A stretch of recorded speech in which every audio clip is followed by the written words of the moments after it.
Hi friends!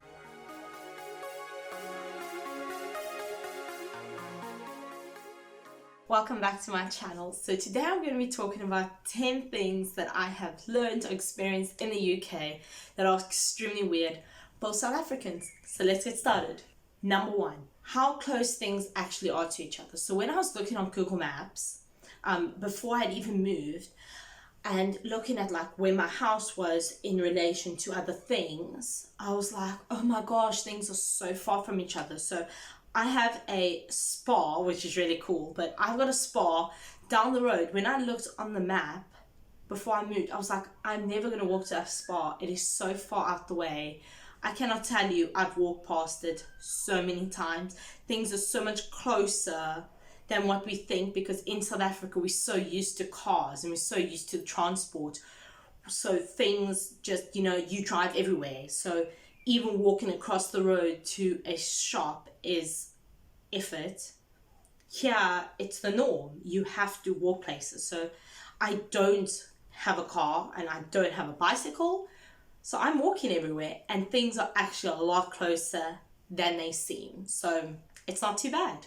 Number two, self-checkout. So I absolutely love the self-checkout. However, does it work on a trust basis? So how easy would it be to steal something? I haven't done it, obviously, but I don't know, how do they stop people from actually stealing things?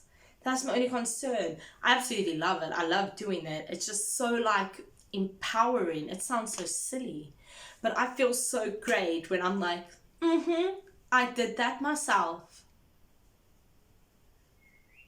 Number three, the size of houses. So the size of houses here are way different to South Africa.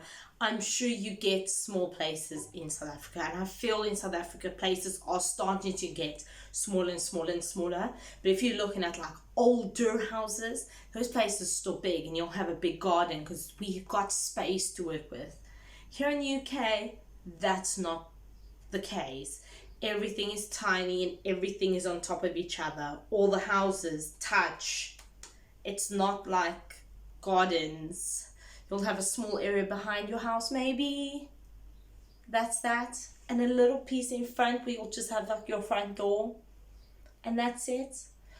The other reason for that is because housing here is super expensive. So this is my room that I'm paying a lot for. And so, yeah, you just need smaller places to help with that. On top of that is that during the winter times, you want a small house because then it takes less heating to get warm. And then again, heating and electricity is so expensive. So it kind of makes sense at the end of the day why houses are so tiny. Number four, the price of food and drinks here. So overall, I find food not too expensive in relation to like what I am earning. I can't speak for everyone, but into relation to what I'm earning, I find food quite normal. However, alcohol is damn expensive. So expensive. It's crazy. I cannot believe that just like a bottle of wine can cost you anywhere between like, the cheapest is about £5. That's like the worst type of wines, those cheap ones. And then all your other like beers can become expensive. So alcohol is just like a no-go. I'll buy a bottle of wine and I'll drink like this much of it, and that's that, because it is so expensive. Number five. Confession time. I didn't do this one, but number five is filling up your own car. So when I first arrived, I had a rental car. Before I returned it, I was supposed to put petrol in it. If you don't fill it up, like the company will charge you for filling it up. I drove to a petrol station, I stopped there and I freaked out. I was like, nope, I'm not doing it. So I am yet to experience this, but I don't have a car, so I'm not doing this anytime soon. But it's really weird and it is kind of intimidating. I did do it. I put it in a vlog. when I was in Rome. I did do it in Rome, but there was someone there to be like with me. So my mom was there, Bianca was there. And so if I did like screw up, they would have been able to like help me. I didn't want to do it all by myself with like a petrol attendant there like watching me and thinking, what a stupid woman. So I didn't do it. I will. Number 6, parking. That stressed me out when I had the car. So everywhere here you parallel park, and you have to literally like drive up and down the street to look for parking. You might find parking like right outside your house, or you'll find parking like down the street because it's all filled up. You just have to find a spot. And then like people park so close to each other. I was so freaked out about bumping a car or parking on the pavement and having someone scratch your car, or you know, all those stresses. When in South Africa, you just have a parking space and you know that it's yours, and people generally stick to that. You park like every day in the same place because we've got space and because we can provide that.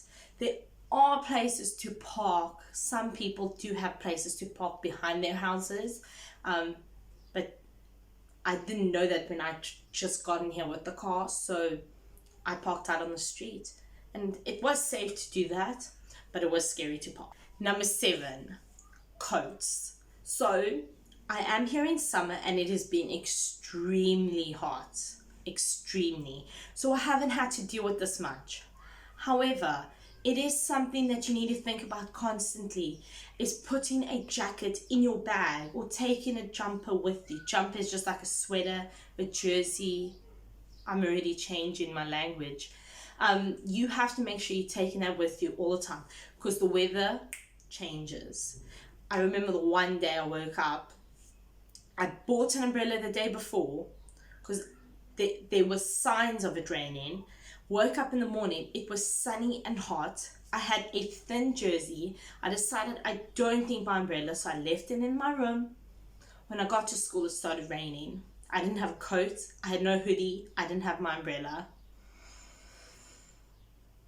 That's something I'm going to have to get used to. Putting something on and walking out and then taking it off when I'm coming in, and just, you know, it's just so confusing.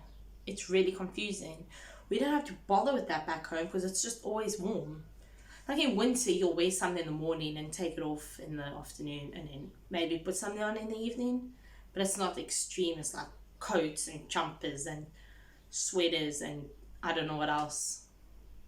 It's just crazy. Number 8.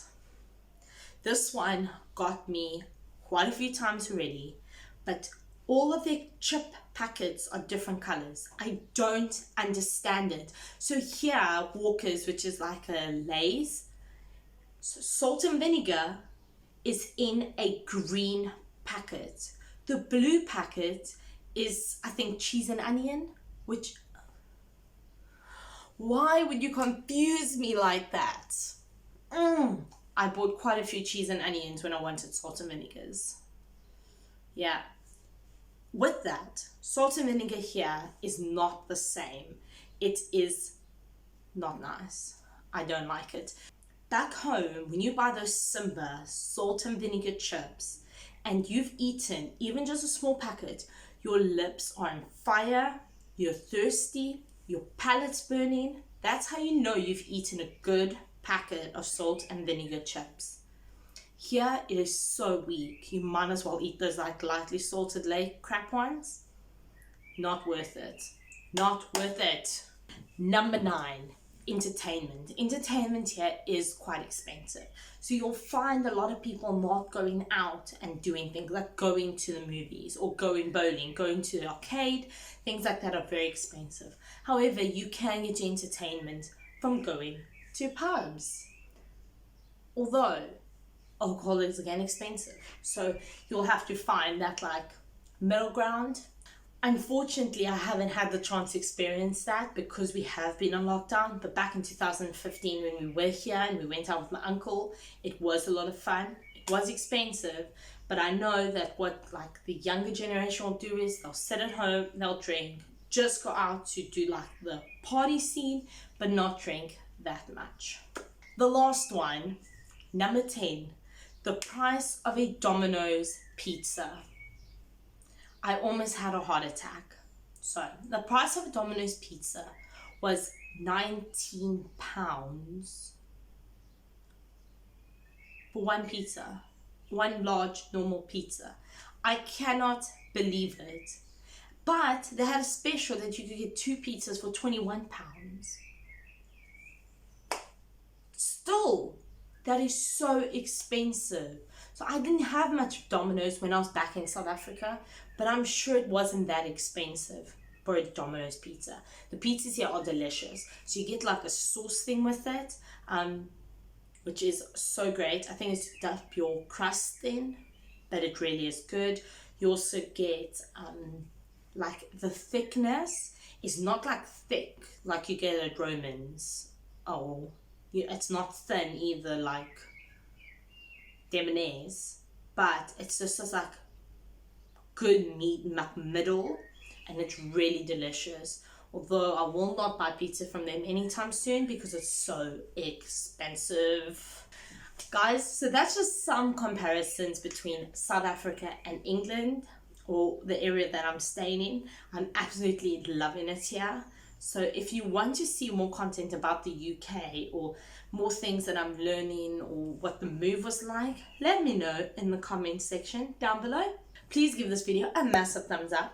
Please subscribe down below. Turn on the notifications so you know when I'm uploading another video. This was fun and I'll see you soon. Bye.